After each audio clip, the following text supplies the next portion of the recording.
What's up guys? It's RP again from RP Gaming. Ayan, sa mga hindi pa naka-like and subscribe sa page natin, baka naman pa-click tayo dyan, okay? Pa-like and subscribe na lang sa YouTube at saka sa Facebook page natin. Okay? So, today's topic, which is etong imprint. Ito bago lang to, kakalabas lang I think yesterday. Okay?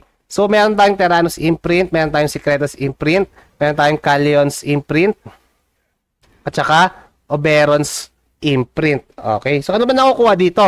Okay, first of all, dito sa may Tyrannus imprint, mostly puro damage dito. Damage. Kunin niyo dito kung ano yung suitable for para sa inyo. Sa akin kasi melee attack ako, which is dual daggers. Kaya ito. And then, kung mapapansin nyo ito, may kulay-kulay siya. Ito siya. Pwede nyo tignan dito sa may, ano to, yung parang question mark dito sa taas niya. So, common, yan yung pinaka-basic, of course. White ang lalabas. I suggest kung common yung lumalabas sa inyo, palitan ninyo. Kasi mababa lang dagdag niyan eh. Okay? Either uncommon o kaya fine ang kunin ninyo. Which is, itong fine, ito yung pinakamahirap makuha. Talagang umuubos siya ng ano, ng temporal piece, guys. Okay? Temporal piece talaga. Ang lakas umubos. Okay? So, suggestion ko kapag common ang nakuha ninyo, i-replace ulit ninyo. Hanggang makakuha kayo ng uncommon or fine. Kung kaya nyong i-fine lahat, edi i-fine nyo lahat. Pero, may pero yan. Every pindot ninyo, for example, itong sa akin, nakikita ninyo, hanggang dito lang yung inabot ko. Okay? Nauubos kasi, kada roll kasi ninyo, kada pindot ninyo, mababawasan tong remaining count ninyo. Okay? Mauubos yan. Itong sa akin, max na, kaya hindi ko nabuksan tong mga to eh. Okay? So, now, kunyari, nabuksan nyo na itong isa. Ito, example tayo dito. Kunyari, ito, magic accuracy. Hindi ko gusto yan. I-replace ko siya. Ayan. Melee accuracy yan. Okay na ako dyan. And then, kapag lumipat kayo dito sa next, hindi nyo na ulit mapapalitan to.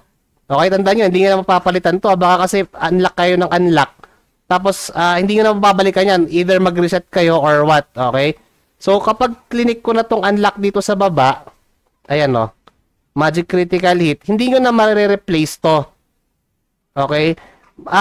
Ito sinasabi ko sa inyo para makatipid kayo ng ano ninyo, temporal piece ninyo. Kasi may mga kasama tayo, tsaka mga nakita na pindot lang sila ng pindot, nasasayang yung temporal piece and then magre-reset sila. Alam nyo yun, sobrang laking gastos. Ayan, defense power 7, okay na yan. Okay? Okay tayo dyan. Ayan. So, goods na to. So, hanggang dyan na lang muna tayo. Pinakita ko lang sa inyo. Okay? So, kapag nag-click na ako dito sa next at in-unlock ko to, hindi ko na mababalikan to. Okay? So, mostly, para dito sa, ayan. Suggestion ko, ang kunin nyo muna is itong Tyrannus imprint. Bakit? Kunin ninyo yung mga pang farm muna ninyo, pang boss ninyo, kaya pang minion farming ninyo para bumilis yung level up ninyo. So ito tinan niyo yung sa akin, dual dagger kasi tayo, melee attack 33, melee critical hit. Ayan. Kumuha ako ng skill MP consumption decrease dahil alam naman natin na wala pang MP pots. Kaya kumuha ko yung kasi ang hirap talaga ang bilis maubos ng MP natin. So, mostly, ang kinuha ko dito is mga pang almost, okay na rin to pang PvP. Pang PvP at saka pang mga, anong tawag dito? Mga unique boss, mga pang pa-level up sa mga mobs, mga ganyan. Okay? Dito naman sa Secretus imprint, kung limited lang temporal nyo, I suggest dito muna kayo sa Tyrannus imprint magkarga. Dito kasi sa may Secretus imprint, makukuha nyo dyan yung mga range defense, mostly mga defense, evasion, mga ganyan. Okay? Mga resistance, damage decrease, yung mga yan na makukuha nyo dito sa Secretus imprint. Dito sa una, Tyrannus imprint, puro attack yan, puro damage yan. Okay? Mga critical hit, ayan yung mga yan. And dito naman sa Calion's imprint, ayan, damage over time, shield defense chance, tapos attack speed. Ito maganda to, attack speed. Okay? Attack speed, ito pinakamaganda dito. And of course, skill damage, yung mga yan. So, and then dito naman sa Oberon's imprint, Oberon's imprint, ayan.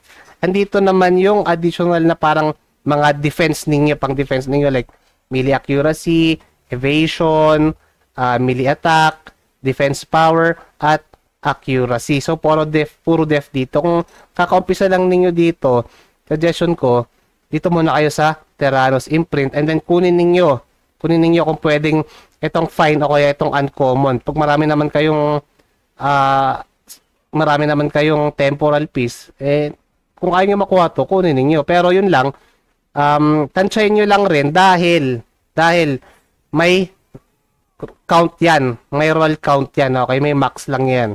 Kaya kung makikita nyo dito sa akin, is hindi ko na-i-max. I-reset natin to pagdating ng kapag medyo nakaipon na ulit tayo ng temporal piece.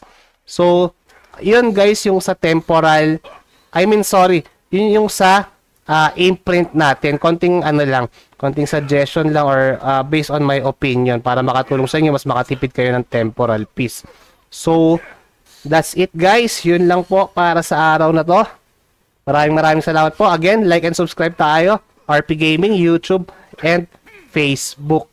Maraming salamat po. RP nga pala, from Yvonne 7.